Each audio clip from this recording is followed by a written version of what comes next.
અમદાવાદના નગરજનોને પ્રણામ. આપ સૌનું સ્વાગત છે. આજે બહુ ખુશીની વાત છે. પૂજ્ય ગચ્છાધિપતિ રાજ્ય સુરેશ્વરજી મહારાજ અને પૂજ્ય બેન મહારાજના આશીર્વાદથી અમદાવાદની અંદર બે અબોલ પશુઓની સેવા અને શુશ્રૂષા માટે બે એનિમલ એમ્બ્યુલન્સનું વધામણાનો કાર્યક્રમ છે અને છેલ્લા 10 દિવસથી આ એમ્બ્યુલન્સ અમદાવાદમાં કાર્યરત છે.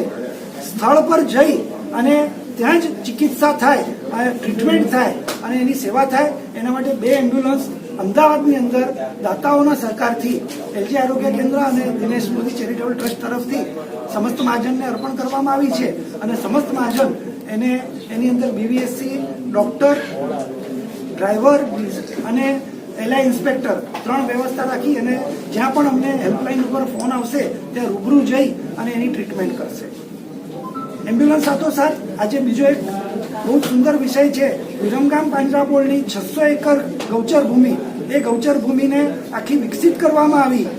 કમ્પાઉન્ડ વોલ, તળાવ, દેશી વૃક્ષોનું વૃક્ષારોપણ અને ઘાસચારાનો ઉગાવો અને ત્યાં 600 અબોલ જીવો રહી શકે એના માટે 1 કરોડ રૂપિયાના ખર્ચે આજે શેડ નિર્માણ થયો. એનું આજે સાંજે 4 વાગે લોકાર્પણ છે અને એ કાર્યક્રમ પણ અહીંયા અમદાવાદના નજીકના આ વિસ્તારના અબોલ જીવો માટે કામ આવે તેના માટે આ કાર્યક્રમ એમ્બ્યુલન્સની અંદર કેટલા ઓપરેશન થઈ શકે છે અને કયા પ્રકારના ઓપરેશન થઈ શકે?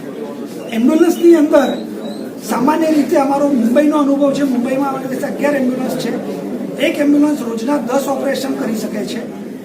ફોન કોલ પર એમ્બ્યુલન્સ સ્થળ પર પહોંચે છે અને મોટા ભાગે આ એમ્બ્યુલન્સ નાના અબોલ જીવો એટલે કે કૂતરા, બિલાડા, પક્ષીઓ એના ઓપરેશન માટે આ નાની એમ્બ્યુલન્સ છે. એનાથી મોટા પશુઓ આવે તો અમારી પાસે જે હાઇડ્રોલિક એમ્બ્યુલન્સ છે એમાં અમે નજીકની પશુ હોસ્પિટલમાં લઈ જઈએ અને ત્યાં ઓપરેશન કરીએ. એની કેરિંગ કેપેસિટી કેટલી છે? હાઇડ્રોલિક જે એમ્બ્યુલન્સ છે એમાં કયા પ્રકારના પ્રાણી આવી શકે? કેવી રીતે તમે એને લિફ્ટ કરો? શું છે? હાઇડ્રોલિક જ છે. આખી નીચે ઉતરે. મોટા પશુ એટલે કે મોટો બળદ હોય ને, મોટો ઘોડો હોય તો પણ આખો આવી શકે 500-600 કિલો સુધીનો, એટલે આમ તો 1000 કિલો કેપેસિટી. એટલે હાઇડ્રોલિક લિફ્ટ જેવું છે કે આખી લિફ્ટ જ છે. લિફ્ટથી જ નીચે ઉતરે હાઇડ્રોલિક અને એમાં ગાદી હોય ડંડોપની, એના ઉપર જીવ આવી જાય આખો હાઇડ્રોલિકથી ઉતરે. જે એમ્બ્યુલન્સની ટોલ ફ્રી નંબર છે, અમદાવાદી પ્રજાને શું સૂચન કરવા માંગશો?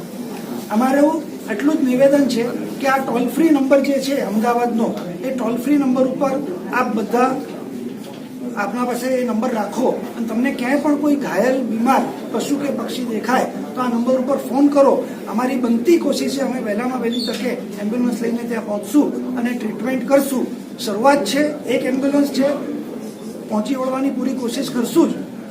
આગળ જતાં ડિમાન્ડ આવશે અને જે રીતે કામ સેવાનું મળશે એ પ્રમાણે એમ્બ્યુલન્સ વધારવાનો પણ અમારો અભિગમ છે. અમદાવાદની એનિમલ એમ્બ્યુલન્સનો હેલ્પલાઇન નંબર 9152990399.